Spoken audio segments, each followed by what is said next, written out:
Hello mga ka-DIY, Mundo ko Vlogs nga pala. So ngayon guys, ayusin natin tong ating isang ceiling fan na umingay na naman dahil sa sobrang init ng panahon. Ayan. So tanggalin muna natin sa baba muna natin.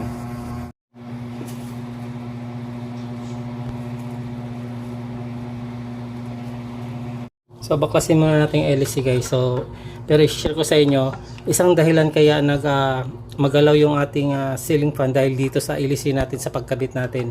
So kung pagkabit natin nakaganyan, may gap dito, may tendency talaga nagagalaw yung ceiling fan natin. Dapat paghigpit natin mamaya nakaganyan yan. Ididiin mo dito na lapat yung parting to dito, walang gap. So yan din ang isang technique para hindi magalaw ang ating ceiling fan.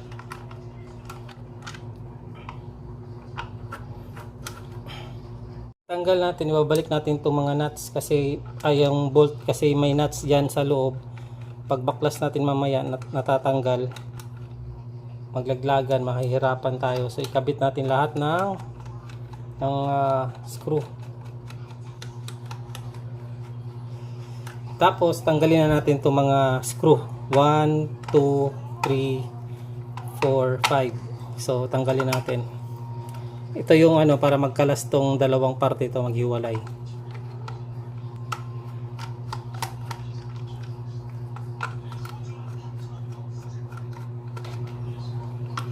Anim ata pala lahat, 6. So 6.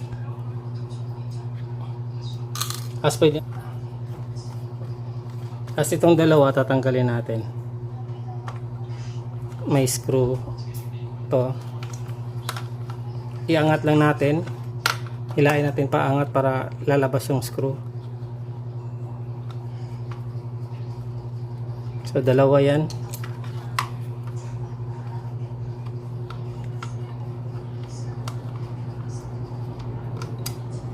Ayun, nalaglag pa sa loob. Mamaya na lang natin i-retrieve. Ayan. Yung taas pa lang tigas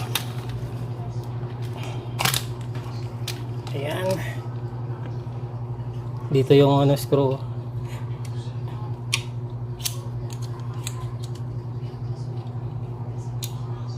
Kita ng itong parang black brown na to, magnet. Tapos itong plastic na to. So pinalibutan ko na siya ng mighty band para hindi na siya magingay. So ang pinaka problema talaga yan yung dito sa loob. Ayan, yung pinaka gitna. Pwede natin yan kung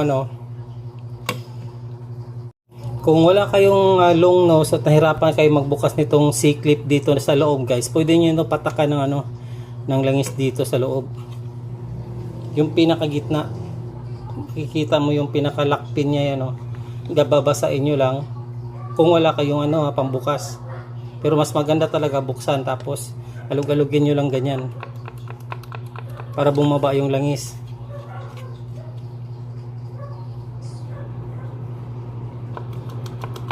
Ganyan. Huwag lang sobrang dami para hindi naman magtulo yung gaganyanin nyo lang. Yan, pwede na yan guys kaysa kung mahirapan talaga kayo. Pero pag hindi naman, so gamit tayo ng long nose, babaklasin natin yung C-clip.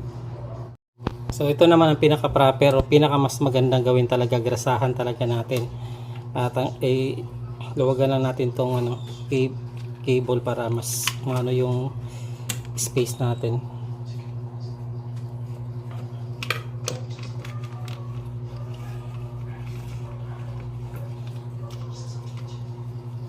Ayan. Kasi yung C-clip kitang kita na. Ito lang yung hilain natin.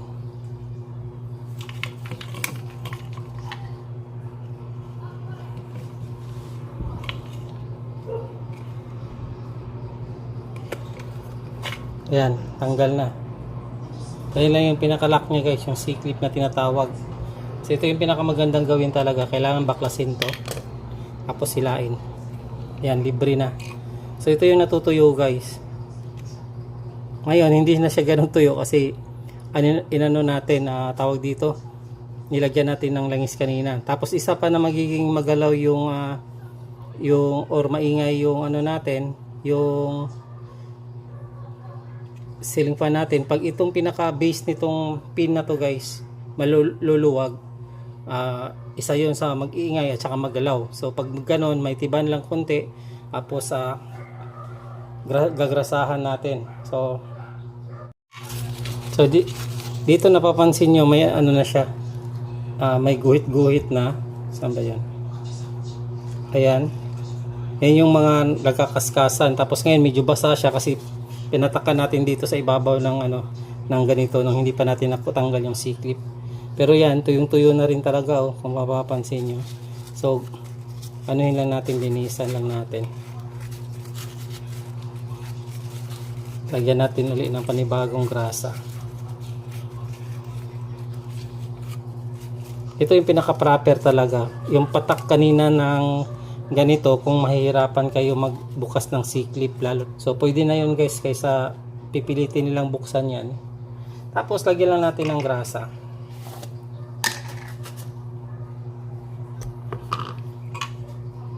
Kasi kung ano, yung pagtanggal ng C-clip hindi rin siya madali kasi lalong-lalo na pag first time, pero kaya naman. Nung una kong nagtanggal ng C-clip medyo nahirapan ako kasi wala akong gaanong idea kung anong itsura, forma ng C-clip. Kasi walang nagpapakita walang nag-content ng paano tanggalin to. Kaya nung nag-content tayo, talagang pinipilit natin na i-explain sa inyo paano yung sistema ng C-clip. So ayan, ulitin ko. Ito yung C-clip. Pag nakakabit na to sa loob, nakaganyan lang dito yan guys. May kanal yan May kanal yan ito pinaka ano. Parang may guhit. Diyan lang yan nakaganyan. Nakaganyan yan.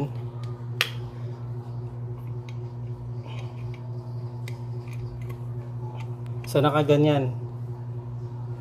Tapos ang ginawa natin, hinila lang natin siyang paganan. So ganun ang sistema. Pero syempre nandito to. Kaya yun ang mahirap. Tapos ito tanggalin na rin natin. Marumi na rin. Tuyong-tuyo na rin yung grasa.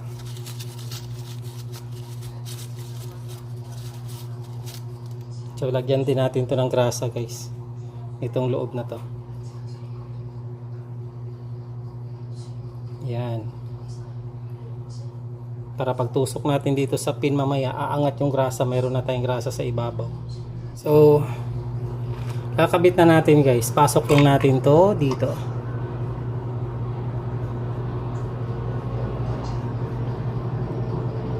Ayan, lumabas yung grasa. Grasa yan Yan So kitang kita na yung guhit dito. Balik lang natin tong C-clip guys.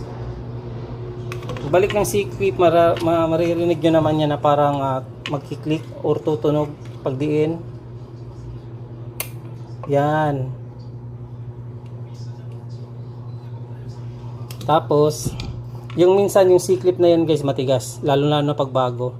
Ibaba lang natin tong grasa. So ayan na. Okay na. Tapos alug-alugin lang natin para yung grasa kakalat sa ilalim. Tapos balik na natin.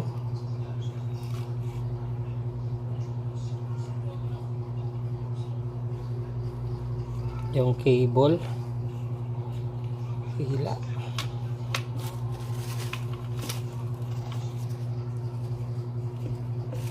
Yan, linis. Umabot dito yung grasa. Sobrang dami natin maglagay nung nakaraan. Ayan bunti na lang Ayan, muntik pa to guys. Kailangan natin to ayusin. Pero di na natin to ipapakita sa inyo. Ayan may konti na lang yung nakapit. So re-repairin ko to, di ko na lang papakita. Mag-assemble na tayo after nito. Kabit na natin guys. Ito pala yung dahilan guys kaya binalik natin tong screw ng LEC kasi ito may mga nuts na malalaglag dyan. Ito yung inaano natin, maglaglagan kasi yan pag hindi natin ikinabit. So kakabit lang natin. So itong dalawa tatapat lang dito sa butas, sa gitnang butas na to. Tapos balik natin itong 6.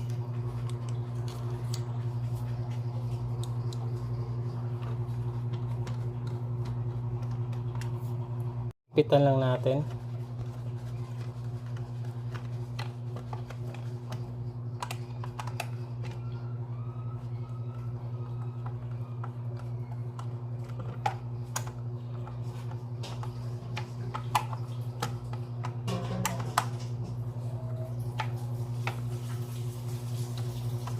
Pagigpit guys, hindi ganong kalakas kasi plastic lang yan, so konting ingat lang tayo. Mas balik na natin to. May ano naman to guys, may guide to, itong ano na to, pero itatapat lang din natin siya sa may butas para mas madali natin ikabit. Tapos salpak lang natin yan yan, tapos hilahin natin konti para lumabas yung butas. Okay, disgrasya. Baklas ulit dahil nalaglag yung screw. Ay nako, that's life. Wala kasing magnet yung ano natin guys, wala kasi tayong malakas na magnet para magkakaroon ng magnet yung ating Phillips screw.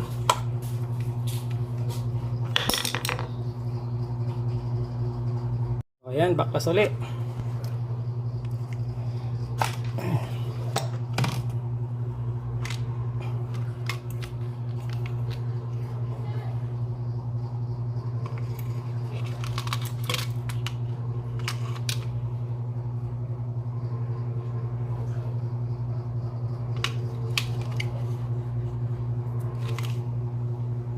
Wala pa, saan nalagay?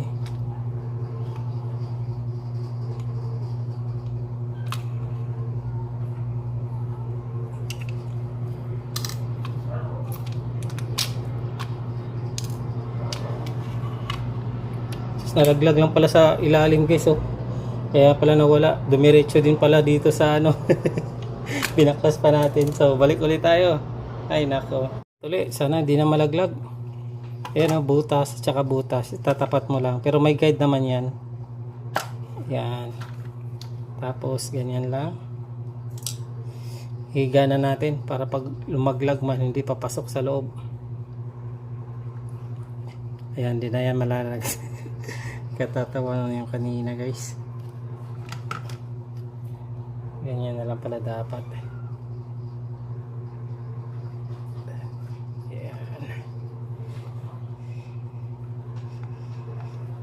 Ayan.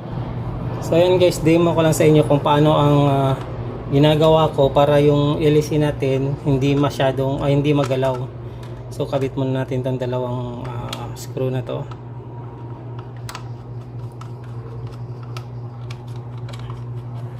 Ayan. So kung mapapansin nyo guys, pag hinila natin pa ganon, may gap konti dito. So yan ang tatanggalin natin. So ang technique dyan guys, tulak mo yung isang kamay mo papunta doon para walang gap dito talaga habang naghihigpit ka, para yung LEC natin hindi magalaw. So dati hindi ko ginagawa to, nagtataka ako bakit minsan magalaw minsan hindi. So dito lang talaga yun. Yan, higpit lang yan. So yan walang gap mula dito hanggang dyan, walang gap. So ganoon din sa kabila, sa isa dito tsaka dito, ganoon din ang gagawin para balanse yung LEC ng ating ceiling fan. So ayan mga ka-DIY, tumahimik na rin talaga siya uli. So ganoon lang dapat gagawin guys, tamang grasa, tapos yun, tamang maintenance na lang din sa lahat. I-check nyo yung mga wire, kagaya kanina may nakita tayong putol na wire, muntik na malapit na maputol, so ginawa na rin natin. Ay, maraming salamat sa panonood. Mundo Ko Vlogs nga pala. Kung di pa kayo nakapag-subscribe sa aking channel, please subscribe. Mundo Ko Vlogs, maraming salamat, paalam, God bless, bye bye.